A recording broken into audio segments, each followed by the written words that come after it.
لقد جاءت رسل ربنا بالحق والصلاة والسلام والتحية والإكرام على سيد أصل ما في الوجود سر الله في كل موجود نقطة الدائرة المقام المحمود مولانا وهو الثقلين جد الحسن والحسين أبي القاسم محمد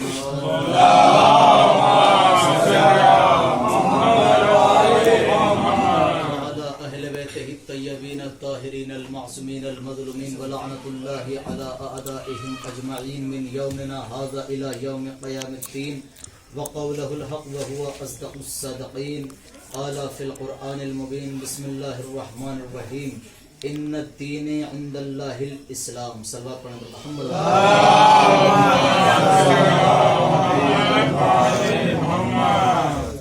عزاداران ایمان ماتمداران سید الشہداء، پہلی مرتبہ آپ کے سامنے مجلس پڑھنے کا شرف حاصل کر رہا ہوں اور انشاءاللہ ہم مقدور بھر کوشش کریں گے کہ جو بھی نذرانہ ہم بی بی کے بارگاہ سے یہاں پر لے کر آئے ہیں آپ کی خدمت میں بخوبی پہنچا دیا جائے۔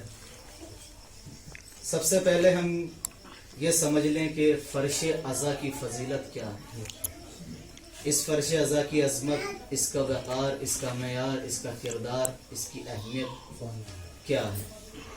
اس فرش عزا کی اساس انشاءاللہ آپ دو جملہ آپ کی خدمت میں پیش کروں گا، آپ سمجھ جائیں گے کہ اس کی اساس، اس فرش عزا کی فضیلت اس بات سے منفرد ہے کہ عالم اسلام پیغمبر اسلام کی اقرار و توحید و رسالت کر کے مسلمان ہو گیا اور ہم اس فرش عزا کو بچھا کر صاحب ایمان ہو گئے۔ اور جو آیت میں نے آپ کے سامنے پیش کی، پروردگار ارشاد فرما رہا ہے بسم اللہ الرحمن الرحیم ان الدین عند اللہ الاسلام، میرے حبیب ان سے کہہ دیجئے کہ بس اللہ کے نزدیک سب سے پسندیدہ دین اسلام ہے۔ درود پڑھیں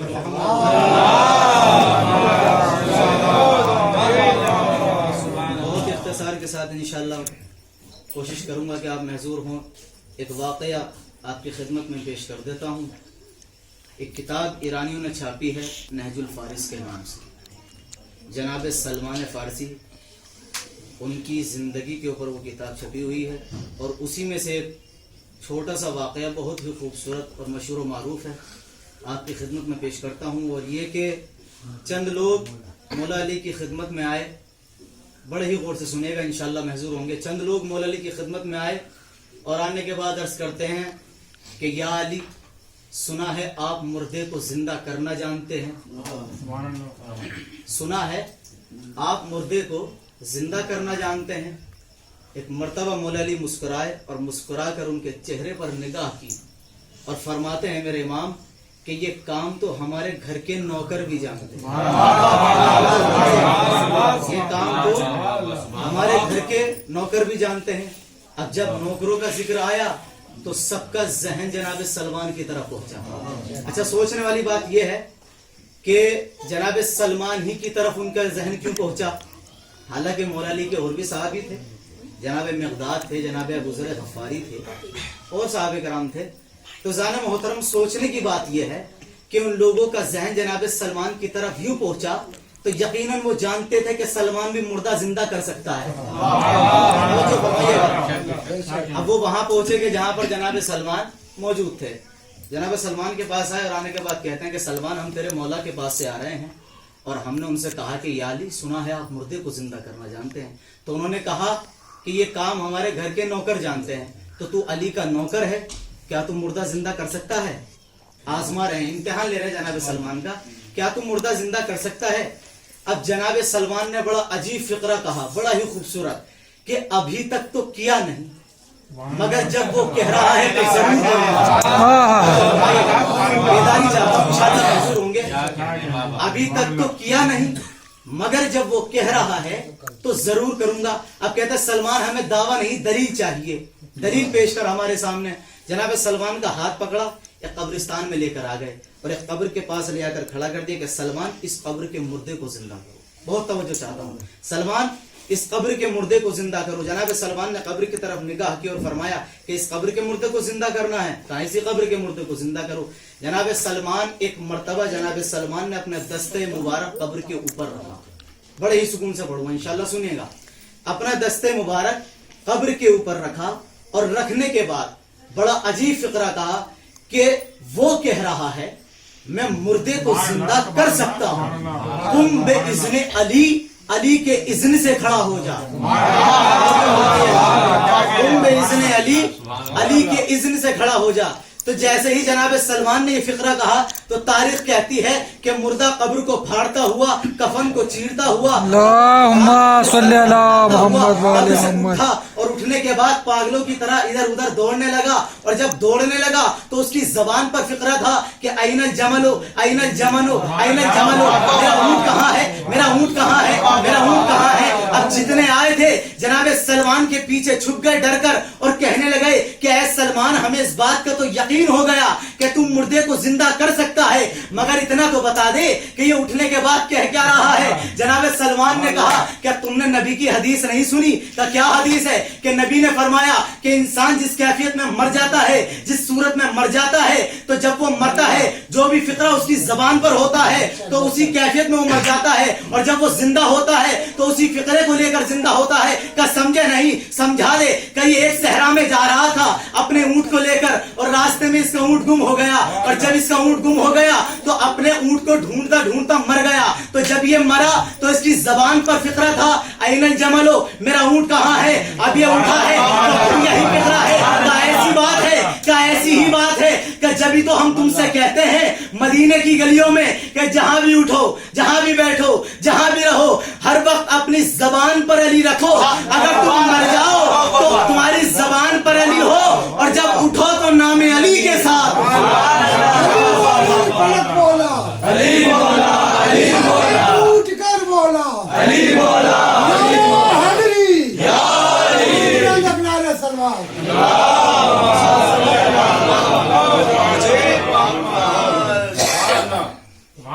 ایک میسج جناب سلمان نے ہم تک پہنچایا کہ اپنی زبان پر علی رکھو، اگر مرو تو علی کے نام سے، زندہ ہو تو علی کے نام سے۔ زال محترم،